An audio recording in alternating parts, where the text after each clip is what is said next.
അസ്സലാമലൈക്കും. പുതിയൊരു വീഡിയോയിലേക്ക് എല്ലാവർക്കും സ്വാഗതം. നമ്മൾ മലബാറുകാരുടെ സ്പെഷ്യലായിട്ടുള്ള ഒരു ഐറ്റമാണ് ഈ പാൽവാഴക്ക. ഇഫ്താറിനാണ് നമ്മളിത് കൂടുതൽ ഉണ്ടാക്കാറെങ്കിലും അടിപൊളി ടേസ്റ്റുള്ളൊരു ഐറ്റം ആട്ടത്. ഇത് ഇഫ്താറിന് അല്ലാതെ ഉണ്ടാക്കിയെടുക്കാൻ പറ്റുന്നത് തന്നെയാണ്. പഴവും ചവ്വരി ഉണ്ടെങ്കിൽ നമുക്കിത് എളുപ്പത്തിൽ ഉണ്ടാക്കിയെടുക്കാൻ പറ്റും. അപ്പോൾ നമുക്കിത് എങ്ങനെ ഉണ്ടാക്കിയെന്ന് കണ്ടു നോക്കാം. പഴംവാഴക്ക ഉണ്ടാക്കാൻ വേണ്ടി നമുക്ക് മെയിനായിട്ട് വേണ്ടത് ചവ്വരി ആട്ടോ. ഇതിന് സാവോനരി ചവ്വരി എന്നൊക്കെ പറയും. ഇതിൽ നിന്നൊരു 1/4 കപ്പ് ഞാൻ എടുത്ത് വെച്ചിട്ടുണ്ട്. ഇതൊന്നൊരു കഴുകിയതിന് ശേഷം നമുക്കിനി വെള്ളത്തിലിട്ട് വെക്കണം. ഒരു 15 മിനിറ്റ് ഇത് വെള്ളത്തിലിട്ടൊന്ന് വെക്കുന്നത് നല്ല കേട്ടോ. പിന്നെ നമുക്കിതിലേക്ക് വേണ്ടത് നേന്ത്രപ്പഴമാണ്. നല്ല പഴുത്ത 2 നേന്ത്രപ്പഴം കേട്ടോ ഞാൻ എടുത്തിട്ടുള്ളത്. ഈ നേന്ത്രപ്പഴത്തിന് നടുകൊന്ന് കീറിയതിന് ശേഷം ഇതുപോലെ മുറിച്ചെടുത്തിട്ടുള്ളതാണിത്. ഇനി നമുക്കിത് മാറ്റി വെക്കാം. അപ്പോൾ ആദ്യം നമുക്കിനി ഇതിലേക്കുള്ള അണ്ടിപ്പരിപ്പ് മുന്തിരിന്ന് വറുത്ത് പോലെ എടുക്കാറുണ്ട്. അപ്പോൾ അതിന് വേണ്ടി ഞാൻ ഈ പാൻ സ്റ്റൗ വെച്ച് കൊടുത്തിട്ടുണ്ട്. ഇനി ഒരു 3 ടീസ്പൂൺ നെയ്യ് ഇതിലേക്ക് ഇട്ട് കൊടുക്കണം. നെയ്യ് ഇപ്പോൾ നന്നായിട്ട് ചൂടായിട്ടുണ്ട്. ഇനി ഇതിലേക്ക് അണ്ടിപ്പരിപ്പ് ഇട്ട് കൊടുക്കണം. ഒരു മീഡിയം ഫ്ലെയിമിലിട്ട് അണ്ടിപ്പരിപ്പിന് വറുത്തെടുക്കണം. അണ്ടിപ്പരിപ്പും ഉണക്കമുന്തിരിയൊക്കെ ഇട്ട് കൊടുക്കുന്നതിന് പ്രത്യേകിച്ച് കണക്കൊന്നുമില്ല കേട്ടോ. നമുക്ക് എത്ര വേണമെങ്കിലും ഇട്ട് കൊടുക്കാം. അണ്ടിപ്പരിപ്പ് അതൊരു വറവായതിനു ശേഷം ഞാൻ ഇപ്പോൾ ഉണക്കമുന്തിരി ഇട്ട് കൊടുത്തിട്ടുണ്ട്. ഇനി രണ്ടും ഒന്ന് വറുത്തെടുക്കണം. അപ്പോൾ അണ്ടിപ്പരിപ്പ് ഉണക്കമുന്തിരിയൊക്കെ വറവായിട്ടുണ്ട്. ഇനി പാനിൽ നിന്ന് മാറ്റാം. അണ്ടിപ്പരിപ്പ് വറുത്തെടുത്തിട്ടുള്ള പാനിൽ തന്നെ കുറച്ച് നെയ്യ് മാറ്റി വെച്ചിട്ട് ഞാൻ അതിലേക്ക് പഴം ഇട്ട് കൊടുക്കാം കേട്ടോ. പഴം വാട്ടിയെടുക്കേണ്ട ആവശ്യമൊന്നുമില്ല. നെയ്യിലൊന്ന് വാട്ടിയെടുത്താൽ ഒന്നും കൂടി ടേസ്റ്റ് ആയിരിക്കും കേട്ടോ. ഇനി ഒരു മീഡിയം ഫ്ലെയിമിൽ വെച്ചിട്ട് ഒന്നിന് വാട്ടിയെടുത്താൽ മതി കേട്ടോ. നല്ലോണം വാട്ടേണ്ട ആവശ്യമില്ല. ഒന്നിന് വാടിയാൽ മതി. പഴത്തിൻ്റെ കളർ ഒന്നിന് മാറിയാൽ മതി.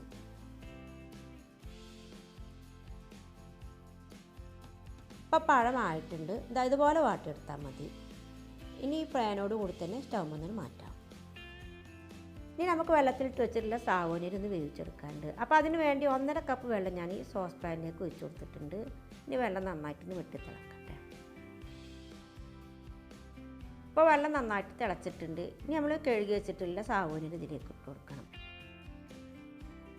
1/4 കപ്പ് സാവോനരിക്ക് ഞാനിപ്പോൾ 1.5 കപ്പ് വെള്ളമാട്ടോ എടുത്തിട്ടുണ്ടായിരുന്നത്. വെള്ളം കുറഞ്ഞു പോകരുത്. വെള്ളം അധികമായാലും കുഴപ്പമില്ല. വെള്ളം കുറഞ്ഞാൽ അടിയിലൊക്കെ പിടിക്കുമായിരിക്കും.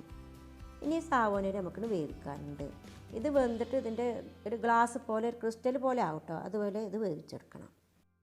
സാവോനരി നമ്മൾ വേവിക്കാൻ വെക്കുമ്പോൾ അടിയിൽ പിടിക്കാതിരിക്കാൻ ഇടയിലൊന്ന് ഇളക്കി കൊടുക്കണം കേട്ടോ. അപ്പോൾ നമ്മുടെ സാവോനരി ആയിട്ടുണ്ട്. ഇതിപ്പോൾ വെന്തിട്ട് ഇതിൻ്റെ കളറൊക്കെ മാറിയിട്ടുണ്ട് കേട്ടോ. ഒരു ക്രിസ്റ്റൽ കളർ വരും ഇതുപോലെ. സാവോനരി ഇപ്പോൾ ഒരു 1/4 ഭാഗത്തോളം വെന്തിട്ടുണ്ട് കേട്ടോ. ഇനി നമ്മൾ വഴറ്റി വെച്ചിട്ടുള്ള പഴം ഉണ്ടല്ലോ അത് ഇതിലേക്ക് ഇട്ട് കൊടുക്കാം. ഒരു മീഡിയം ഫ്ലെയിമിൽ വെച്ചിട്ട് ഇനി പഴട്ട് കൊടുത്തിട്ട് നന്നായിട്ടൊന്ന് മിക്സ് ചെയ്ത് കൊടുക്കാം. നമ്മളിതിലേക്ക് തേങ്ങാപ്പാലാട്ടോ ചേർത്ത് കൊടുക്കുന്നത്. പശുവും പാലും ചേർത്ത് കൊടുക്കാം. ഞാൻ അപ്പോൾ ഒരു തേങ്ങയുടെ പാലെടുത്തിട്ട് അതിൽ 2ാം പാലും 1ാം പാലും മാറ്റി വെച്ചിട്ടുണ്ടായിരുന്നു. അപ്പോൾ ഇതിൻ്റെ 2ാം പാലാട്ടോ ഇത്. ഈ 2ാം പാൽ ഇനി പഴത്തിലേക്ക് ഒഴിച്ച് കൊടുത്തിട്ട് ഈ തേങ്ങാപ്പാലിന് വേവിച്ചെടുക്കണം. 2ാം പാൽ ഒഴിച്ച് കൊടുത്തിട്ട് നന്നായിട്ടൊന്ന് മിക്സ് ചെയ്ത് കൊടുക്കാം. ഇനി ഇത് അടച്ച് വെച്ചിട്ട് മീഡിയം ഫ്ലെയിമിലിട്ട് വേവിക്കണം. ഇത് വേവുന്നതിൻ്റെ ഇടയിൽ നമ്മൾ ഒന്ന് ഇളക്കി കൊടുക്കണം കേട്ടോ. പഴവും സൗകര്യമൊക്കെ ആകുമ്പോൾ അടിയിൽ പെട്ടെന്ന് പിടിക്കും. അപ്പോൾ ഒന്ന് ഇളക്കി കൊടുക്കുന്നുണ്ടോ.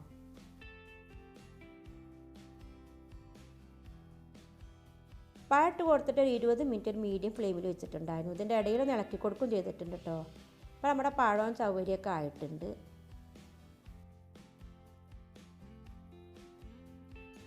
ഇനി ഇതിലേക്ക് നമുക്ക് മധുരത്തിന് വേണ്ട പഞ്ചസാര ഇട്ട് കൊടുക്കാം. 4 ടീസ്പൂൺ പഞ്ചസാര ഞാൻ ഇട്ട് കൊടുത്തിട്ടുണ്ട് കേട്ടോ.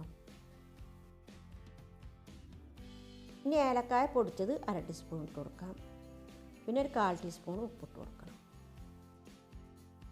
ഇനി ഇതൊന്നും ഇളക്കി കൊടുക്കാം. ഇപ്പോൾ കണ്ടില്ല നമ്മുടെ പഴവും ചവ്വരിയൊക്കെ നല്ലോണം വെന്തിന് യോജിച്ചിട്ടുണ്ട്. ഇതുപോലെയാണ് വെന്ത് യോജിക്കണം കേട്ടോ.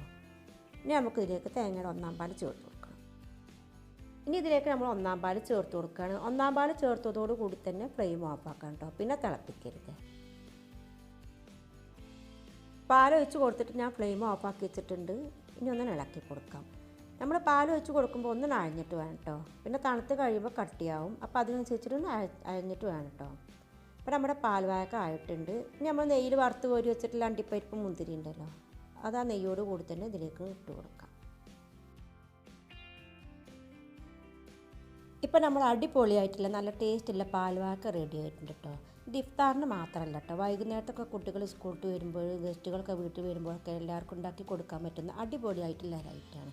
അപ്പോൾ എല്ലാവരും ഇതുപോലെ ഒന്ന് ട്രൈ ചെയ്ത് നോക്കുക. നിങ്ങൾക്ക് ഇഷ്ടമാവുകയാണെങ്കിൽ ലൈക്ക് ചെയ്യാനും ഷെയർ ചെയ്യാനും സബ്സ്ക്രൈബ് ചെയ്യാനൊന്നും മറക്കരുത് കേട്ടോ. അപ്പോൾ ഇൻഷാ അല്ലാഹ് അടുത്ത പുതിയ വീഡിയോയുമായി വീണ്ടും കാണാം.